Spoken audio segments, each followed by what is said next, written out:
থেকে কোমর পর্যন্ত, বুক পর্যন্ত চলে গেছে। অথচ জুনাইদ বাগদাদি ওনার হাতের মাঝে যখন নাকি একটু টান লাগলো, পিছন দিকে ফিরেছে, দেখে সে দুই বাজাচ্ছে, গলা পর্যন্ত চলে গেছে।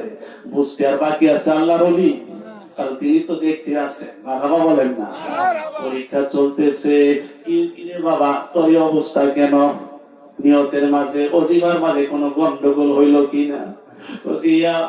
হুজুর, ইয়া মুর্শিদি, ওজিবা আমি চেঞ্জ করে আমার মাঝে হঠাৎ করে একটা ওয়াসওয়াসা আসলো, কুমন্ত্রণা আসলো, যেটি আল্লাহর নাম বলে ফিরের নাম ধরতেছ, ইয়া জুনাইদ, ইয়া জুনাইদ, তুই ওজিবা করতে আস। এই কারণে আমি শিরিক মনে করিয়া ইয়া জুনাইদের পরিবর্তে ইয়া আল্লাহ ওজিবা আমি জপতে লাগলাম। আর যতই জবি আমি পানির নিচে চইলা যাই। এবার আল্লাহর ওলি বলে, বাবা রে, এবার তুই কি বলো, পানির নিচে